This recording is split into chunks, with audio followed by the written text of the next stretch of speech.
मेरे घर से दुख क्लेश ऐसे चले गए हैं जैसे गधे के सिर से सींग चले जाते हैं जी। आज मैं इतना सुखी हूँ कि मेरे घर में हर समय खुशी की किलकारियाँ बरसती रहती हैं। पहले मैं एक हंसी देखने के लिए बचपन से तरस गया हूँ। आज जब मैं उनकी शरण में हूँ तो आज मेरे घर से हंसी जाती नहीं है और मेरे बच्चे और मेरा सारा परिवार आज पूर्ण रूप से सुखी है। आप पहले क्या साधनाएं करते थे? पहले जी बचपन से हमारे घर में गुरु गोरखनाथ जी की पूजा होती थी और जोत लगती थी। धीरे धीरे जब बड़े हुए तो पता लगा भी गुरु गोरखनाथ जी भगवान शंकर के अवतार हैं, तो हमने सोचा भी अंश को पूजने की बजाय हम शंकर भगवान को पूजता हूँ। तो धीरे धीरे मैंने शंकर भगवान के व्रत रखने शुरू कर दिए जी और उनकी भक्ति करता था। तो धीरे धीरे तमोगुण होने के कारण मैं मांस, मदिरा, जर्दा इन चीज़ों में प्रवृत्त हो गया और मैं इन सारी चीज़ों का घर से चोरी सेवन करने लग गया, क्योंकि घर में इन चीज़ों का बिल्कुल ही बहिष्कार होता था। धीरे धीरे फिर जब बड़े हुए, शास्त्री भी की हुई थी, सारा ज्ञान भी था, लेकिन फिर भी मैं चंडाल प्रवृत्तियों में बिल्कुल तरह से प्रवृत्त हो चुका था। फिर बहुत आत्मग्लानि भी होती थी मेरे को भी, ये सारी चीज़ें गंदी है, लेकिन कभी छोड़ नहीं पाया। सर, संत रामपाल जी महाराज की शरण में कैसे आए? मैं रक्षाबंधन पे अपनी भक्तमती के साथ उनके घर पे गया हुआ था। तो मेरे साले के लड़के ने, उनका नाम दाम ले रखा है पूर्ण प्रभु का, तो उनके घर वाले सारे उनके पीछे पड़े हुए थे भी ये पागल हो गया है, ये क्या ज्ञान करता है क्या नहीं करता। मैंने कहा भी चलो देखता हूँ। उन्होंने अलग कमरे में परमात्मा की तस्वीर लगाई हुई थी, जोत लगाई हुई थी, तो मैं उनके साथ गया और मैंने देखा भी ठीक तो है, ये क्या कर रहा है गलत। अब वो भी थोड़े थोड़े ऐब करता था तो उसने सब छोड़ दिए थे। मैंने कहा भी तुम्हें क्या चाहिए, तुम्हारा बच्चा सुधर गया है। तो जी मैंने फिर उससे बात की और थोड़ी थोड़ी भक्ति के बारे में उन्होंने बताया भी ऐसे ऐसे करते हैं। मैंने कहा ठीक है। फिर उनके पास 10 सत्संग थे, मैं उनको डाउनलोड करके अपने उस दिन मैं वहाँ घर पे आ गया। मैंने वो अपने कान में लगा के सारे सत्संग सुने, 10 थे वो। तो मेरे को एक अलग सी तड़प लग गई भी मेरे को अब नाम लेना चाहिए, क्योंकि मेरे को उस टाइम मैं इन चीज़ों को धीरे धीरे मैंने दारू वगैरह तो पहले ही छोड़ दिया था, बालाजी की पूजा करते थे हम, लेकिन मैं जर्दा नहीं छोड़ पाया था। तो उसकी वजह से मेरे को लगा भी मैं अब ये चीज़ें छोड़ सकता हूँ। तो मैंने दोबारा अपने साले के लड़के पे फ़ोन किया और मैंने कहा जी मैंने जाना है। तो उन्होंने कहा जी आप इतवार को आ जाना। तो मैंने कहा ठीक है जी, मैं इतवार को आ जाऊँगा।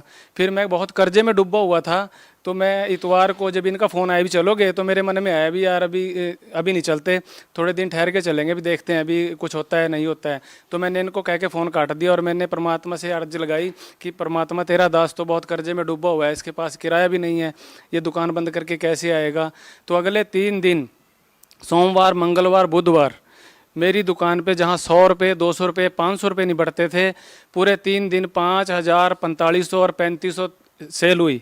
और मैं जाके भक्तमती को दी, मखाए देखो तुम कहते थे भी ऐसा नहीं होता। तो फिर मैंने वो सारे पैसे अपना, थोड़ा थोड़ा किराया रुका हुआ था मेरा 8-9 महीने का, मैं बहुत परेशान था, तो मैंने वो थोड़ा थोड़ा उनका पैसा दिया और फिर इतवार का इंतज़ार किया मैंने। और मैं अपने साले के लड़के के साथ और उनके मित्र के साथ, जो जिन्होंने पहले ही नाम ले रखा है, उनके साथ नाम दाम लेकर आया और उसके बाद फिर मैंने भक्ति शुरू की। फिर धीरे धीरे मेरे को अपने आप ये लगने लगा भी हाँ कुछ है। फिर मेरी जिन इच्छाओं को लेकर मैं प्रभु की शरण में आया था, आज उन इच्छाओं की मेरे को 1% भी इच्छा नहीं है कि मेरे को गाड़ी मिले, पैसा मिले।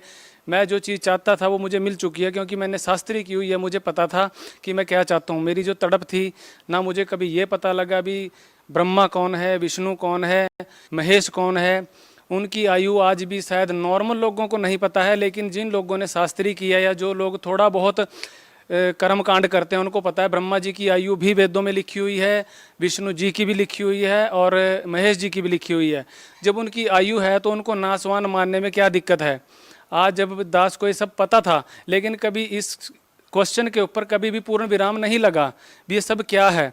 भक्ति मैं पूर्ण रूप से करता था, लेकिन कभी ये नहीं। जैसे ही मैं प्रभु की शरण में आया और मेरे को अचानक लगा भी अब तुम्हारी तलाश जो है वो ख़त्म हो चुकी है, और मैं धीरे धीरे धीरे आज उनकी थोड़ी थोड़ी भक्ति करके आज मैं अपने मेडिकल स्टोर पे किसी से पैसे नहीं मांगता। कोई कह देता है कि पैसे नहीं है कोई बात नहीं, ले जाओ, जब तुम्हारी इच्छा होगी दे देना। आज दास का ये हाल है। और मेरी दुकान में कभी भी माल कम नहीं हुआ। मैं कभी भी पहले जब कोई माल ले जाता था तो मैं 10 रुपये लिखता था, आज दास कोई पैसा नहीं लिखता। कोई पैसे दे के जाता है ठीक है, नहीं जाता है ठीक है। मेरे पास बैठने वाले कहते हैं भी यार ऐसा बदलाव क्या हो गया, कैसा क्या हो गया तेरे को। मैंने कहा जी जब उसने देना है तो वो ताले खोल कर दे देता है, और जब उसने नहीं देना है तो वो हाथ पर से उतार लेता है।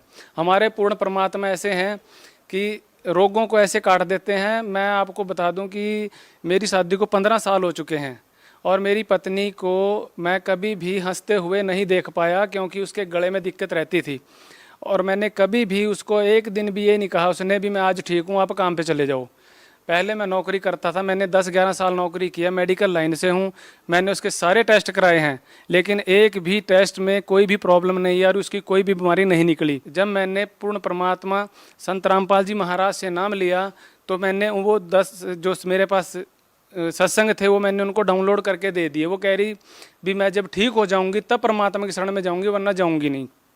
तो उन्होंने वो 2 या 3 हफ्ते सुने आराम से, तो उनको तड़प लग गई। कह रही जी लेके चलो। मैंने कहा नहीं, पहले अपनी तसल्ली कर लो, जब आप कहोगे मैं बिल्कुल ठीक हूँ तब जाऊंगी। मैंने 1-2 हफ्ता उसको इग्नोर कर दिया, लेकिन वो कह रही जी आप जाते हो ठीक है, वरना फिर मैं अपने भतीजे पे फ़ोन करती हूँ, वो मेरे को लेके जाएगा। मैंने कहा चलो ठीक है मैं करता हूँ। फिर मैंने उसको 1 महीने बाद, अपने नाम लेने के 1 महीने बाद मैं उसको लेके आया। आज वो बिल्कुल खुश है, उसकी कोई दवाई नहीं चलती और वो हर टाइम हंस रही है। इन 4 महीनों में मुझे जो हंसी मिली है वो मेरे को 15 साल में कम से कम 20 लाख रुपए लुटा के भी नहीं मिली है। सर आप लोगों ने संत रामपाल जी महाराज से नाम दीक्षा कैसे ली? संत रामपाल जी महाराज पूर्ण ब्रह्म ने 2009 से ये जो अपना नाम देते हैं ये सीडी से देना शुरू कर दिया था और हमने कुरुक्षेत्र में सीडी से नाम दाम प्राप्त किया और आगे भक्ति शुरू की जी। मैं तो ऐसा भाग्य हूँ जी, मैं तो पूर्ण परमात्मा को साक्षात अभी देख भी नहीं पाया हूँ। दर्शन मैं हर रोज़ करता हूँ, महसूस भी करता हूँ, लेकिन मैं तो अभी 4 महीने पहले सीडी से ही नाम लिया था और सुख ऐसे आए हैं। मैं सोचता हूँ जब उनके चरणों में चला जाऊँगा तब क्या होगा। अभी तो मैंने सीडी से नाम लिया और मेरे घर में खुशियाँ ही खुशियाँ हैं। संत रामपाल जी महाराज पर बार बार आरोप लगाया जाता है कि संत रामपाल जी महाराज संस्कृत का ज्ञान नहीं रखते, वो संस्कृत भाषा को नहीं जानते।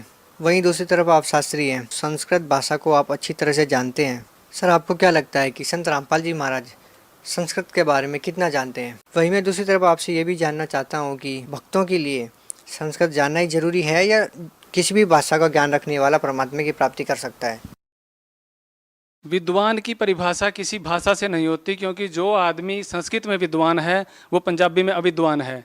कोई भी भाषा किसी को विद्वान साबित नहीं कर सकती। मैं इसके बारे में इतना ही कहूँगा कि अगर हमारे पूर्ण परमात्मा संस्कृत नहीं जानते तो वो उन्होंने कल्ले गीता या संस्कृत या वेदों का नहीं, उन्होंने उर्दू के कुरान शरीफ का, इंग्लिश में बाइबल का और हमारे जितने भी धर्म ग्रंथ पुराण वगैरह ये हैं इनका सबका उन्होंने सटीक बिल्कुल अच्छा उल्लेख किया है जी। कभी ये लोग इतने परेशान इसलिए हो रहे हैं क्योंकि इनको अपनी सच्चाई का आज पता लग चुका है और ये घबराए हुए हैं। अभी जो इतना बड़ा स्ट्रक्चर इनका आज खड़ा हो चुका है वो अब डगमगाता दिख रहा है इनको। आज अगर हम लोगों को आर्य समाजियों के उस ज्ञान के बारे में बताए तो हम अपने घर में नहीं बैठ सकते। मैं आज बताऊंगा भी नहीं और बता भी नहीं पाऊंगा। मैं तो कहूँगा भी अगर लोगों को लगता है भी आर्य समाजियों का ज्ञान अच्छा है तो उनकी सत्यार्थ प्रकाश मंगाएं और उसको पढ़ें। उसके बाद में मेरे गुरुजी की ज्ञान गंगा मंगाएं और उससे मैच करें। उनको पता लग जाएगा भी ज्ञानी कौन है और अज्ञानी कौन है। वो तो उनको आज ये लगता है कि वो पूर्ण ज्ञानी है, संस्कृत नहीं जानते। जिन लोगों को ये शंका है भी मेरे गुरुजी या पूर्ण परमात्मा ये नहीं जानते तो वो सत्संग देख के उन्होंने सभी ग्रंथ अपने आगे रखे हुए हैं। कुरान शरीफ भी है, बाइबल भी है, गीता भी है, ऋग्वेद भी है और कबीर परमेश्वर का कबीर सागर भी है। वो उस चीज़ को साबित करते हैं वहाँ पे बैठ के भी ज्ञान क्या है। अगर हम उस चीज़ को देखने के बाद समझने के बाद भी आंखें बंद कर लेते हैं और उसको समझना नहीं चाहते, अपने अहंकार बस कहते हैं भी ये तो नॉर्मल है इसको छोड़ो परे, तो वो हमारी मूर्खता है। अब उसका मतलब है कि हमारा भाग्य फूटा हुआ है, हम नरक की तरफ जा रहे हैं। अगर ये सच ना होता या इससे कोई प्रभाव ना होता या इससे सुख ना होते तो उनमें से एक मैं भी हूँ जो अभी 4-5 महीने पहले जुड़ा हूँ। आज मेरे को 4 महीने में इतना ज्ञान हो गया, मैं बचपन से गीता पढ़ रहा हूँ, मेरे कभी भी पल्ले नहीं पड़ी। मैंने बचपन से ही मेरे घर में गीता रही है, मैंने उसका पाठ भी किया, लेकिन आज मैं कुछ जान चुका हूँ भी। गीता में भगवान कहते हैं भी अर्जुन को भी तेरे भी जन्म हो चुके हैं, मेरे भी जन्म हो चुके हैं। हमें आज तक यही पता नहीं लगा भी कृष्ण भगवान गीता का ज्ञान दे रहे हैं या काल ब्रह्म दे रहा है। ये चीज़ें आज मैं जब उसको डिफाइन कर पाऊँ, जो उसको अलग किया है मैंने, और मेरे परमात्मा ने मुझे इतना छोटा सा ज्ञान दिया है कि मैं उसे आज समझ चुका हूँ, तो ये चीज़ आज बच्चे की समझ में आ जाती है। आज जिन लोगों ने गीता का सिर्फ नाम सुना था वो आज गीता के बारे में बातें करते हैं, उनके श्लोक बताते हैं, अध्याय बताते हैं, अंक बताते हैं। वो आज लोग इस बात का प्रूफ है कि ज्ञान कहीं ना कहीं ये सही है। पहले हमें जानना चाहिए, फिर किसी तय तक जाना चाहिए और नतीजे पर जाना चाहिए। सर संत रामपाल जी महाराज की शरण में आने से पहले आप मांस खाते थे, सभी प्रकार के व्यसन करते थे। सर आज आपकी क्या स्थिति है? इस ज्ञान से मुझे इतना हो गया है कि हम चंडाल थे धरती के ऊपर, जो हम उन चीज़ों को, उनको भी जीने का हक है, उनको भी ये व्यसन हमें सिर्फ धार्मिक मार्ग से भ्रमित करते हैं, हमें अहंकार इतना दे देते हैं कि हम अपने आप को ही परमात्मा के बराबर समझने लग जाते हैं। हमें लगता है कि आज जो है वो मैं ही मैं हूँ, आज पैसा है, मांस खाओ, दारू पियो, अंडे खाओ। लेकिन जब हम इस चीज़ को, आज आप इस ज्ञान को सुनोगे और इस ज्ञान को समझोगे तो आप उसको हाथ लगाना तो बहुत दूर की बात है, आप उसके पास भी नहीं जाओगे। सर, संत रामपाल जी महाराज से जुड़ने के बाद आपने सभी प्रकार के व्यसन त्याग दिए। संत रामपाल जी महाराज ने कोई जड़ी बूटी या कोई गोली दी, या उनके ज्ञान व नाम से आपने सारी चीज़ें छोड़ दी? ये तो ऐसी गोली है जी, ज्ञान की गोली है, जिसने ये खा ली वो इस धरती के ऊपर ऐसा व्यसन नहीं करेगा, कोई बेईमानने से पैसा नहीं कमाएगा। आज दास बेईमानने का पैसा तो छोड़ दो, मैं अपनी दवाई के पैसे नहीं लेता। अगर कोई कह देता जी पैसे नहीं, कोई बात नहीं, जाओ जी। आज मेरे अंदर परमात्मा ने इतनी संतुष्टि दी है कि मैं पैसे से इच्छाएं नहीं है जी यहाँ की, जो मैं कह दूँ ना जी आज मुझे गाड़ी चाहिए या बंगला चाहिए या मेरे बच्चों की शादी कैसे होगी, ये सब खत्म हो चुका है। मैं इन चीज़ों के लिए आया जरूर था यहाँ पे भी, मेरे को बच्चों की शादी करनी है, क्या प्लान करना है। मैंने परमात्मा से सेल मांगी तो उन्होंने मेरे को 3 दिन में ही इतनी सेल करके दिखा दी। फिर जब मैं आज मैं यहाँ परमात्मा का नाम ले रहा हूँ और इनसे जुड़ा हूँ, आज मैं सिर्फ यहाँ से जाना चाहता हूँ। मेरे को ये सारा जंगल लगता है जी, मेरे को सारा ये आज ऐसा लगता है कि बस मैं किसी तरह यहाँ से चला जाऊँ, क्योंकि यहाँ पे कुछ नहीं है। जहाँ से हम आए थे आज उस चीज़ का, मुझे पता नहीं भक्तों को कैसा लगता होगा, लेकिन मुझे आज उस चीज़ का एहसास है कि हम कहीं ना कहीं से तो आए हैं, और उस चीज़ का एहसास मेरे पूर्ण परमात्मा ने मुझे कराया है जी। संत रामपाल जी महाराज से नाम दीक्षा लेने से पहले आपने लाखों रुपए अपनी बीमारी पर खर्च किए। आपकी पत्नी भी बीमारी से ग्रस्त थी, उनको भी आपने जगह जगह दिखाया, लाखों रुपए खर्च किए।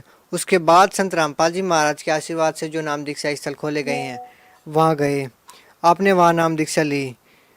वहाँ आपको क्या अनुभव हुए? आपको कितने पैसे देने पड़े आपकी सारी परेशानियाँ दूर करने के लिए? अगर ये चीज़ें पैसे से दूर होती तो आज बहुत सारे संत हैं जो पैसा लेके ये काम कर रहे हैं, लेकिन उनके भक्त आज भी समाज में साची को तज के झूठे से नेक किए हुए हैं। और हम कहते हैं भी वो सारी भक्तियां करते हैं, आज वो नामदामी भी हैं, वो इतनी फ्लेक्सिबिलिटी चाहते हैं नामदाम में भी, वो अपने पितरों को भी पूज सकें, वो मंदिरों में भी जा सकें।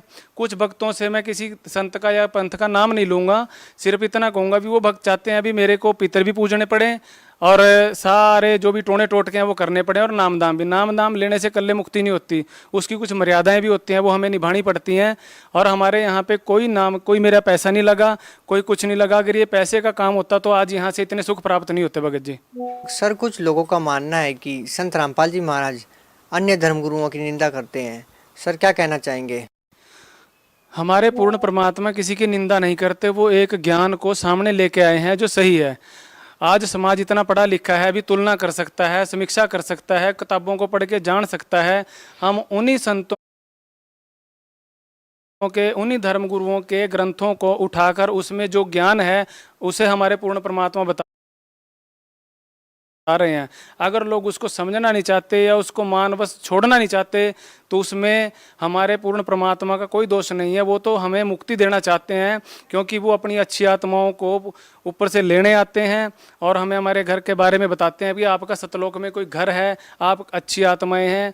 गीता के अंदर भी लिखा है भी कुछ ऐसा करो, कुछ ऐसी भक्ति करो कि आपको इस संसार में दोबारा ना आना पड़े। आप अगर चाहें तो उस भक्ति को करके इस संसार को त्याग करके उस पूर्ण परमात्मा के उस सतलोक आश्रम में जा सकते हैं और आप अपना मोक्ष करा सकते हैं। सर, भगत समाज को क्या संदेश देना चाहेंगे? भक्त समाज को मैं सिर्फ इतना ही संदेश देना चाहूँगा कि पहले आप समझें, ज्ञान को समझें, बुक मंगाएं, टीवी पे देखें, चैनलों पे आज गुरुजी के वो सत्संग आ रहे हैं, आप 10-15 दिन सत्संग सुने। अगर आपको लगता है भी कोई बात सच है तो आप पूर्ण परमात्मा की शरण में आके अपना मोक्ष करा सकते हैं। आज समाज इतना जागरूक तो है, बच्चा बच्चा जागरूक है भी, क्या सही है और क्या गलत है आज सब जानते हैं। अगर आपको मोक्ष करवाना है तो पूर्ण परमात्मा की शरण में आके आप नाम दीक्षा लीजिए और अपना मोक्ष कराइए। सर, बहुत बहुत धन्यवाद। सच साहब। दर्शकों, अभी आपने सुने संत रामपाल जी महाराज से दीक्षा प्राप्त करके सुखी हुए भक्त के अनुभव। अब देखिए जगत गुरु तत्वदर्शी संत रामपाल जी महाराज के मंगल प्रवचन। तो स्वर्ग के अंदर अपनी पूंजी को समाप्त होते ही आपकी ऐसी मृत्यु होगी जैसे यहाँ हो गई।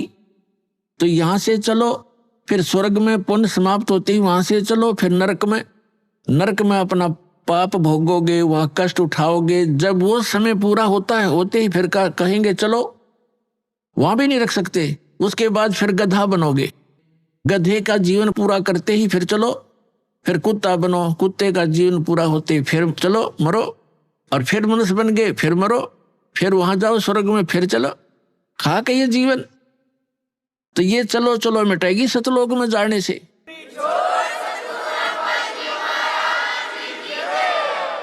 और वो चलो चलो ना तो ब्रह्मा की मिटी, ना विष्णु की, ना शिव जी की, और ना सरपुरुष की, ना अक्षर पुरुष की। केवल परम अक्षर पुरुष, परम अक्षर ब्रह्म है वो परमात्मा, जो स्वयं वास्तव में अविनाशी है। उसकी साधना करने से भी साधक उस लोक में चले जाते हैं जहां प्राणी कभी नहीं मरते, कभी वृद्ध नहीं होते, और वहां सदा युवा शरीर रहता है, और वापस लौटकर इस गंदे लोक में फिर नहीं आते। श्रीमद् भगवत गीता अध्याय नंबर 2 के श्लोक नंबर 12 में, अध्याय नंबर 4 के श्लोक नंबर 5 और 9 में, गीता अध्याय नंबर 10 के श्लोक नंबर 2 में, ये गीता ज्ञानदाता अर्थात सरपुरुष कह रहा है। ये गीता का ज्ञान श्री कृष्ण जी में प्रवेश करके ये सरपुरुष बोल रहा है, काल बोल रहा है, जिसका ये स्वयं प्रमाण दे रहा है गीता अध्याय नंबर 11 के श्लोक नंबर 32 में कि अर्जुन मैं काल हूं, और इन सभी लोकों का नाश करने के लिए, सभी योद्धाओं का नाश करने के लिए मैं अब प्रवृत्त हुआ हूं। अब श्री कृष्ण में प्रकट हुआ हूं, मैं बड़ा हूं, इसमें प्रवेश हुआ हूं। श्री कृष्ण ने पहले कभी नहीं कहा मैं काल हूं, नहीं तो श्री कृष्ण तो पहले ही वहां खड़े थे। अब ये कैसे कहते हैं कि मैं अब प्रवृत्त हुआ हूं? ये दास का सत्संग है, सीडी बना रखी है कि श्रीमद् भगवद गीता का ज्ञान किसने दिया, उससे आप डिटेल जान सकते हो। अब प्रसंग दूसरा है, यहाँ ये विषय अब शटार्ट नहीं करूंगा। ये खुद कहता है कि अर्जुन तेरे और मेरे बहुत जन्म हो चुके हैं, तू नहीं जानता मैं जानता हूं। और मेरी उत्पत्ति को, उत्पत्ति माने जन्म को, इसका जन्म तो हुआ ही है, ना देवता जानते ना ऋषि जानते, क्योंकि ये सब मेरे से ही उत्पन्न हुए हैं, इनका आदि कारण मैं हूं। और गीता अध्याय नंबर 10 के श्लोक नंबर 3 में तुरंत कहता है कि मैं अजन्मा हूं। अजन्मा क्योंकि जब श्री कृष्ण जी में बोल रहा है उस समय उसका जन्म नहीं हुआ, जब तो भूत की तरह उसमें प्रवेश है। वो ठीक कह रहा है मैं अजन्मा हूं, मैं अज हूं। अब मैं जन्म लेकर नहीं आया श्री कृष्ण जी की तरह, मैं तो इसमें वैसे प्रकट होकर बोल रहा हूं। बाकी ये नहीं कि वो अविनाशी हूं, अविनाशी है वो। अब पता चलेगा वो कितना उसका समय है, कैसा पीरियड है उसका जीवन का। अब जो प्रसंग है कि जब हम जैसे श्रीमद् देवी भागवत यानी देवी पुराण के अंदर सचित्र मोटा टाइप गीता प्रेस गोरखपुर से प्रकाशित, जो हिंदू समाज के श्रद्धालु शिरोधार्य हैं और अपने सबके घरों पर रखी हैं, जो जरा सी भी भगवान में आस्था रखता है, उसके तीसरे सकंद में 123 पृष्ठ पर विष्णु जी स्वयं स्वीकार करते हैं अपनी माता दुर्गा की। वो स्तुति कर रहे हैं कि तुम शुद्ध स्वरूपा हो, ये सारा संसार तुम ही से उद्भासित हो रहा है। मैं ब्रह्मा और शंकर आपकी कृपा से ही विद्यमान है।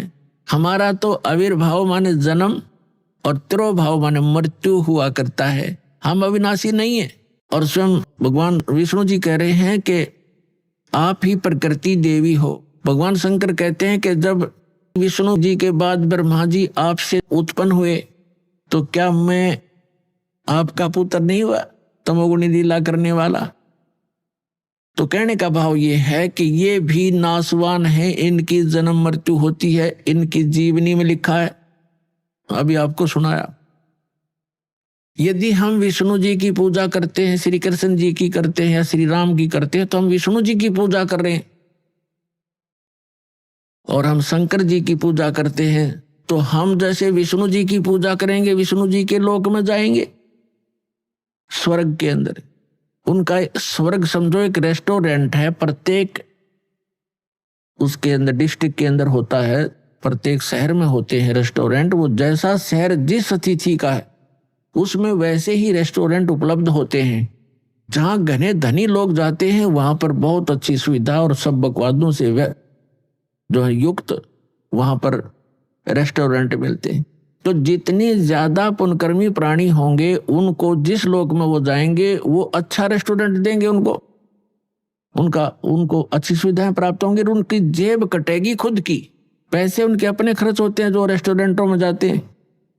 तो पुण्य समाप्त होंगे उन साधकों के, वो समाप्त होते ही फिर नरक के अंदर डाले जाएंगे। क्योंकि जब तक हम पूर्ण परमात्मा सत्य पुरुष की साधना नहीं करते, सत्य गुरु से लेकर सत्य साधना नहीं करते, तब तक हमारी या चलो चलो मिटे नहीं, और जन्म मृत्यु सदा बनी रहेगी।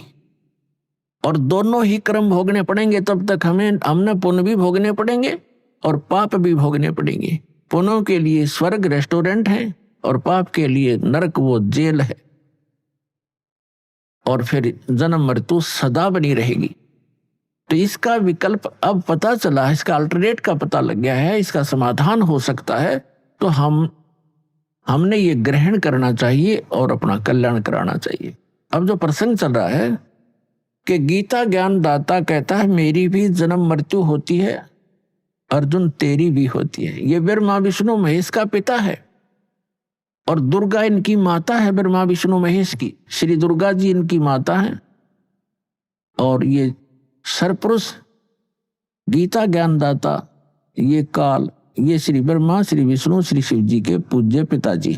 अब ये भी नासवान, इनका पिता भी नासवान। ये खुद कहता, गीता ज्ञानदाता कहता है अध्याय नंबर 2 के श्लोक 12 में, गीता अध्याय नंबर 4 के श्लोक 5 और 9 में, गीता अध्याय नंबर 10 के श्लोक नंबर 2 में कि अर्जुन तेरे और मेरे बहुत जन्म हो चुके हैं, तू नहीं जानता मैं जानता हूं।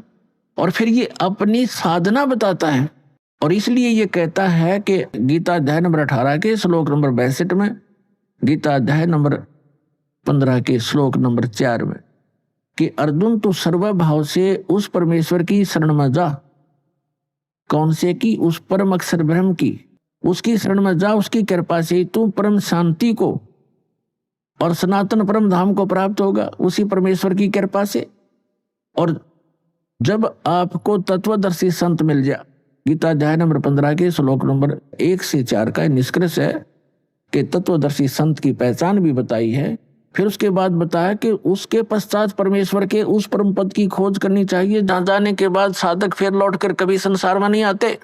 गीता ज्ञानदाता अपनी साधना करने को, अपनी भक्ति करने को भी मना कर रहा है। वो कहता है कि उसी की भक्ति करो जिस परमेश्वर ने सब ब्रह्मांडों की रचना की है, अर्थात जिससे इस संसार रूपी वृक्ष की प्रवृत्ति विस्तार को प्राप्त हुई है, अर्थात जिसने सब ब्रह्मांडों की, पूरे विश्व की रचना की है, असंख्य ब्रह्मांडों की, वही परमात्मा पूज्य है, उसकी पूजा करो। अब प्रसंग चल रहा है श्रीमद् भगवत गीता अध्याय नंबर 4 के श्लोक नंबर 32 में गीता ज्ञानदाता कहता है कि अर्जुन अभी तक मैंने आपको अध्याय इसी 4 के श्लोक 25 से लेकर 31 तक जो भी साधनाएं बताई वो कंप्लीट नहीं है, वो पूर्ण नहीं है। वो तो उन साधकों की अपनी सोच है कि वो प्रत्येक अपनी साधना जैसी भी कोई कर रहा है उसको पाप नाशक मानकर कर रहा है। यानी पाप नाशक भी मोक्षदायक, पाप नाश होंगे तभी तो मोक्ष होगा। पाप नाशक जानते हैं, लेकिन अब क्या बताया है चौथे अध्याय के 32वें श्लोक में, यहां पर थोड़ी सी जो अनुवाद करता है, अनुवादक हैं गीता जी के, गड़बड़ कर गए, क्योंकि जहां इनकी बुद्धि ने काम नहीं किया वहां अर्थों का अनर्थ किया इन्होंने। उदाहरण के तौर पर गीता अध्याय नंबर 7 के श्लोक नंबर 18 में अनुत्तम शब्द है, तो उसका इन्होंने अति उत्तम कर दिया। ये बालक भी ना कर सकता, 4वीं कक्षा 5वीं कक्षा का। अनुत्तम माने अति उत्तम, कोई लिख देगा 0 नंबर आएंगे उसके, और ये 100 के 100 नंबर प्राप्त कर रहे। ये अज्ञानी अनुवादक और ऋषि महर्षि। इसी प्रकार गीता अध्याय नंबर 18 के श्लोक नंबर 66 में एक वर्ज शब्द है। वर्ज का अर्थ जाना होता, आना नहीं होता। जैसे इंग्लिश वर्ड गो है, तो गो का अर्थ आना नहीं हो सकता, जाना ही होता है। कहीं पर भी लिखा हो चाहे इसमें समास और फलाना और ये बकवास है, इनकी अपनी अज्ञानता का प्रमाण है उनका। वो गलत बताते हैं हमारे को कि ऐसे बनता है ऐसे बनता है। ये इनकी, क्योंकि अज्ञानी व्यक्ति कुछ ना कुछ तगड़मबाजी तो करेगा। तो इस प्रकार इन्होंने अनर्थ कर दिया। यहां पर भी गीता अध्याय नंबर 4 के श्लोक नंबर 32 में एक ब्रह्मणे शब्द है, ब्रह्मणे मुखे। इन्होंने यहां कर दिया ब्रह्मणे मुखे का अर्थ, अनुवादकों ने, सभी ने, उन्होंने कर दिया वेद की वाणी में, जबकि यहां करना था सच्चिदानंद घन ब्रह्म की वाणी में विस्तार के साथ सभी धार्मिक अनुष्ठानों यज्ञों की जानकारी कही गई है। वो सच्चिदानंद घन ब्रह्म की वाणी में ब्रह्मणे मुखे, ब्रह्मणे का अर्थ होता है बड़ा भगवान। यही ब्रह्मणे शब्द है गीता अध्याय नंबर 17 के श्लोक नंबर 23 में, ओम तत्सत इति निर्देश है ब्रह्मणे त्रिविध समर्थ है। तो वहां ब्रह्मणे शब्द है, तो उस ब्रह्मणे शब्द का वहां उन्होंने सही अनुवाद कर रखा है, सच्चिदानंद घन ब्रह्म कर रखा है। तो यहां भी सच्चिदानंद घन ब्रह्म ही होना चाहिए था। गीता अध्याय नंबर 4 के श्लोक नंबर, हम फिर आते हैं 32 पर। इसमें कहा कि सच्चिदानंद घन ब्रह्म ने अपने मुख कमल से जो वाणी बोली है, यानी वेद प्रमाणित करते हैं कि वो परमात्मा सतलोक से चलकर आता है। दास के पास जो आर्य समाज के जो आचार्य हैं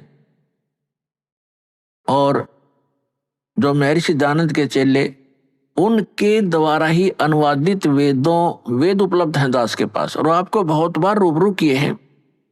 और यही इन्होंने ही इस कलयुग में वेदों का ठेका ले रखा था कि वेद का विद्वान अगर हुआ है कोई कलयुग में, अब वर्तमान में, तो महर्षि दयानंद हुआ है, और वो परमात्मा को निराकार कहते हैं। तो ये अल्पज थे, क्योंकि सदग्रंथ तो सदग्रंथ ही हैं। सभी कहते हैं लाल बहुत कीमती होता है, लाल का पता किसी ने ना हो तो उस कथन का भी यूज नहीं, ये मानने का भी यूज नहीं कि लाल कीमती है। और आपके सामने पड़ा और आप कहते कौड़ी है, लाल बता रहे हो आप दूसरे 100 के नोट को, तो वो भी अल्पज्यता ही है। बेशक थोड़ी बहुत जानकारी है कि कोई ऐसे की बहुमूल्य रतन है, तो जानकारी भी व्यर्थ है। तो महर्षि दयानंद के साथ ऐसी बनी हुई थी, ऐसे ही नारी समाज के आचार्यों के साथ बनी हुई थी। इन्होंने वेदों का अनुवाद किया, वह तो दया करी दाता ने कुछ ही मंत्रों का इन्होंने सही अनुवाद किया, ना तो सारे का डंगा एक रखा है। तो उसमें क्या लिखा है कि वो परमात्मा ऊपर के लोक में, ध्रुव लोक के तीसरे पृष्ठ पर, तीसरे स्थान पर, तीसरे पोर्शन में विराजमान है, टॉप मोस्ट प्लेस पर, भवनों ऊपरी तिष्ठति। परमात्मा सभी भवनों के ऊपर के भाग में बैठा हुआ है, और वहां से गति करके आता, बिजली जैसी गति से, विद्युत की तरह अचानक मिनट सेकंड में आ जाता है। और यहाँ अपने रूप को सरल करके आता, हल्के तेज बूंद का बनाकर आता है, दृढ़ भक्तों को मिलता है, अच्छी आत्माओं को मिलता है, उनको अपने से परिचित कराता है, उनको ज्ञान देता है। तो इसी दृष्टिकोण से वो परमात्मा, उसी आधार से उसका नियम है, वो परमात्मा ऐसे आता ही आता है। वो ज्ञान बोलता है, सार्थ ज्ञान देता है, कवियों की तरह आचरण करता है, गाता है, लोकोक्तियों के माध्यम से ज्ञान बताता है, कविताओं के माध्यम से बोलता है, शब्दावलियों के माध्यम से वो ज्ञान देता है। तो उसी आधार से उसी का हिंट है श्रीमद् भगवद गीता अध्याय नंबर 4 के श्लोक नंबर 32 में। तो गीता ज्ञानदाता कह रहा है कि जो गीता अध्याय नंबर 4 के श्लोक नंबर 32 में कहा है कि अर्जुन, यज्ञों की विस्तार के साथ जानकारी सच्चिदानंद घन ब्रह्म यानी ब्रह्मणे मुखे, सच्चिदानंद घन ब्रह्म के द्वारा अपने मुख कमल से बोली गई अमृतवाणी में विस्तार के साथ कहीं कहा गया है। और उसको जानने के बाद सभी कर्मों से, सभी दुखों से तो मुक्त हो जाएगा। वो तत्व ज्ञान है जो सच्चिदानंद घन ब्रह्म ने अपने मुख कमल से बोला है, वो तत्व ज्ञान है, वो सूक्ष्म वेद है। और चौथे अध्याय के 34वें श्लोक में कहा कि उस तत्व ज्ञान को तू तत्वदर्शी संतों के पास जाकर समझ। अभी आपने सुने संत रामपाल जी महाराज के मंगल प्रवचन।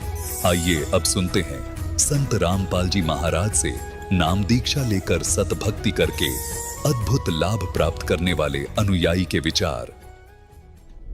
दर्शकों, विचार करिए, यदि कोई व्यक्ति जीवन भर पारंपरिक भक्ति साधना करे और विभिन्न देवी देवताओं की भक्ति और आराधना में लीन रहे, लेकिन फिर भी उसके परिवार में नशे की लत और गृह क्लेश जैसी समस्याएं बनी रहें, तो ऐसे में मनुष्य का मानसिक अशांति और तनाव से घिर जाना स्वाभाविक है। दर्शकों, ऐसी ही कहानी थी महाराष्ट्र की रहने वाली रूपाली जी की। रूपाली जी ने अपने जीवन में विभिन्न देवी देवताओं की भक्ति साधना की, लेकिन इसके बावजूद भी इन्हें मानसिक रूप से परेशानियों ने पूरी तरह से घेर रखा था। लेकिन दर्शकों, आज रूपाली जी का कहना है कि जब से मैंने संत रामपाल जी महाराज की शरण ग्रहण की है, तब से मेरा जीवन पूर्णतः बदल गया है। अब मैं मेरे गुरुदेव जी द्वारा दी गई आदि सनातनी भक्ति को करती हूँ और अन्य किसी भी प्रकार की शास्त्र विरुद्ध साधना को नहीं करती हूँ। दर्शकों, आखिर रूपाली जी यह क्यों कह रही हैं कि संत रामपाल जी महाराज ही वर्तमान समय में आदि सनातनी भक्ति करवा रहे हैं? आखिर इसके पीछे की सच्चाई क्या है? आइए सुनते हैं रूपाली जी की कहानी उन्हीं की जुबानी। नमस्कार जी। सच साहिब जी। क्या नाम है जी आपका? रूपाली दासी। रूपाली जी, आप कहाँ के रहने वाले हैं? नासिक, महाराष्ट्र से। संत रामपाल जी महाराज से नाम दीक्षा आपने कब ली? संत रामपाल जी महाराज जी से नाम दीक्षा मैंने 2010 में ली। संत रामपाल जी महाराज से नाम दीक्षा लेने से पहले आप क्या भक्ति साधनाएं करते थे? जी, संत रामपाल जी महाराज जी से नाम दीक्षा लेने से पहले मैं सभी देवी देवताओं की भक्ति साधना करती थी। जो भी मेरे पापा भक्ति साधनाएं करते थे वो सब मैं उनके साथ करती थी, जैसे कि व्रत उपवास करना, देवी देवताओं के मंदिर में जाना, दुर्गा जी का व्रत करना, बालाजी जाना, जेजूर को जाना, सभी देवी देवताओं की भक्ति साधना मैं पापा के साथ करती थी। सभी देवी देवताओं की भक्ति आप करते ही थे, मंदिरों में जाते थे, उपवास करते थे, तो उन सब भक्ति साधनाओं से आपको क्या क्या लाभ प्राप्त हुए? लाभ का तो पता नहीं, क्योंकि मैं बहुत छोटी थी उस समय। सिर्फ भक्ति साधना करते थे, जो मनगढ़ंत भक्ति साधनाएं पापा करते थे वही मैं भी करती थी, जो पारंपरिक थी। संत रामपाल जी महाराज के बारे में आपको